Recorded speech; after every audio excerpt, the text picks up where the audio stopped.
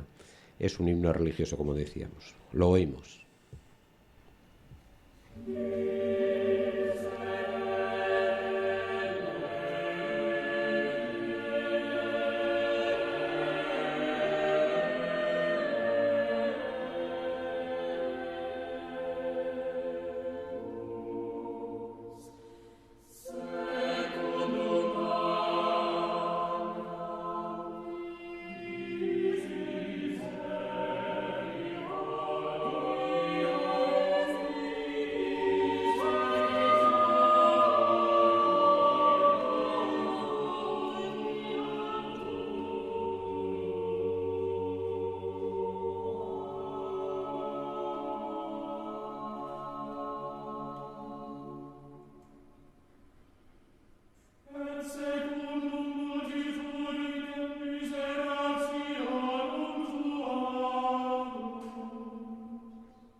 Bien, habíamos hablado antes del Concilio de Trento y que tenía sus consecuencias, y es que el Concilio de Trento dedicó un capítulo especial a la música en los recintos sagrados.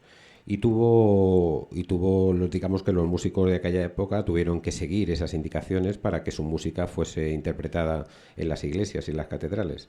La primera de ellas fue que la utilización del latín era el signo de la unidad cristiana. Esto no solamente fue una decisión que se tomó en aquella época, esto ha durado hasta el Vaticano II, es decir, hasta los años 60 del pasado siglo. La segunda indicación que se hizo en el concilio fue evitar que la polifonía fuese compleja, es decir, que no se hiciesen canciones donde el texto no se entendiese bien. Vamos a oír un ejemplo de esto, de polifonía religiosa según el Concilio de Trento. Vamos a oír el Kyrie de la misa del Papa Marcello, compuesta por Palestrina.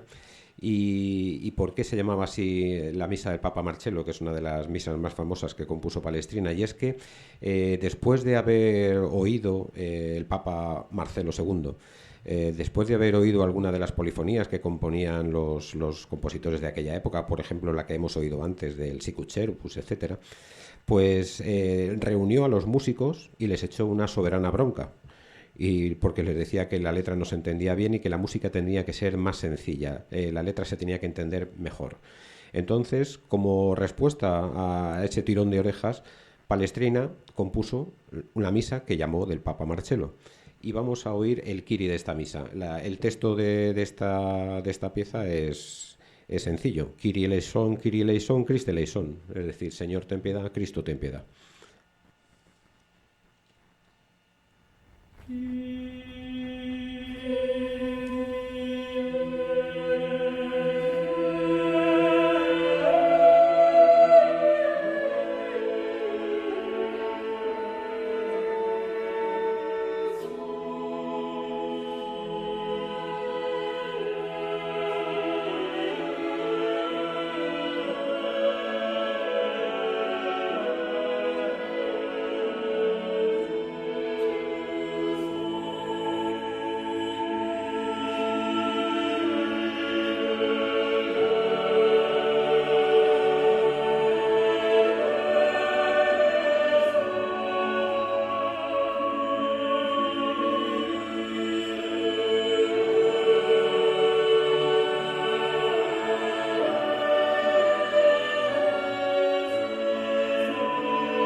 dos instrucciones más que marcaba el Concilio de Trento para la música religiosa.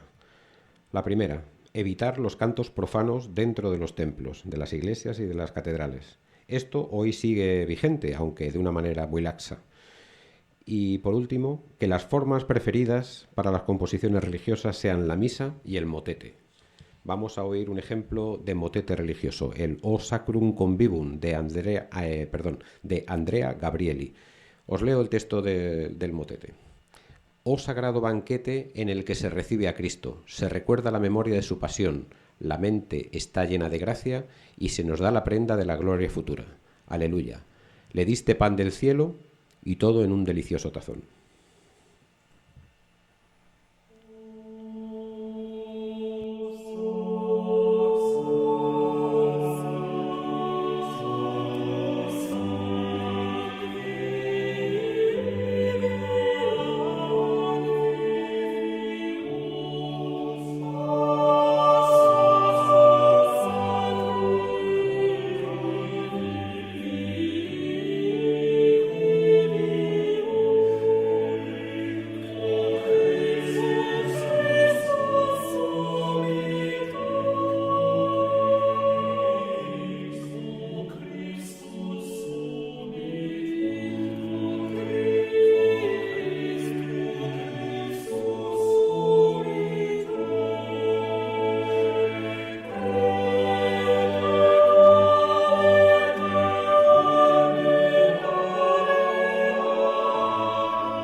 Por tanto, después de estas instrucciones que daba la Iglesia para la música religiosa, la música profana tuvo un desarrollo particular, y este desarrollo particular fue característico en cada uno de los países. En Italia, en concreto, lo más utilizado para la música profana fue el madrigal. Vamos a oír un ejemplo, bueno, mejor dicho, vamos a oír dos ejemplos. El primero de Claudio Monteverdi, la canción Eco mormorar londe. Voy a leer el texto. Aquí están las olas murmurando y el follaje temblando, a la brisa de la mañana, y los arbustos y en la rama de los árboles los hermosos pájaros canturrean, y Oriente sonríe. Aquí asoma el amanecer y se refleja en el mar e ilumina el cielo, y cuentas el dulce hielo y dora las altas montañas. Oh hermosa y vaga aurora, la suave brisa es tu heraldo, y tú eres el heraldo de la brisa, que refresca todo el corazón quemado.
Vamos a oír ahora otro madrigal, italiano también, por supuesto, en este caso de Luca Marencio.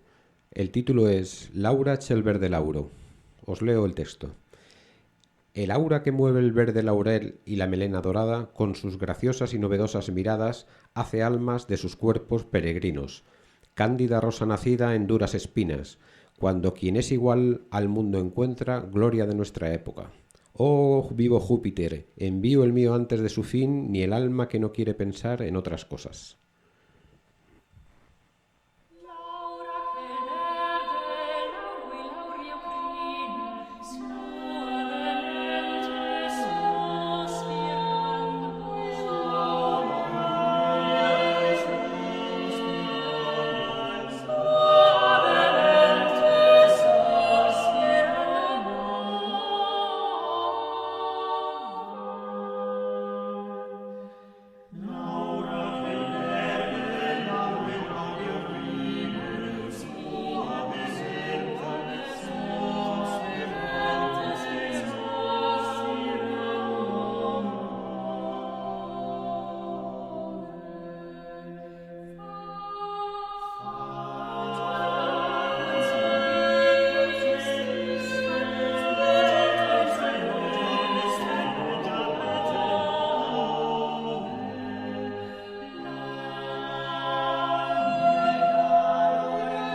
Y para acabar con este recorrido que estamos haciendo por el Renacimiento italiano, volvemos a Francesca Caccini. Vamos a oír un breve motete titulado Fresche Auriete, traducido Tierra Fresca. Es una canzoneta escrita sobre el sonido de la guitarra española.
Bueno, y con esto hemos terminado el programa de hoy dedicado al Renacimiento. Espero que os haya gustado y os emplazo, como no, para que la semana siguiente volvamos a tener un rato de música clásica. Antes de despedirme hay que agradecer la generosa ayuda de Julia y Silvio en los controles técnicos, por supuesto la de Paulino y Antonio en las redes sociales, y recordaros que tenemos un teléfono WhatsApp donde podéis escribirnos lo que queráis, una pregunta, una sugerencia, una petición, lo que queráis. Este es el 6411 29 829. Bien, pues hasta la semana que viene. Adiós. Eso es todo, amigos.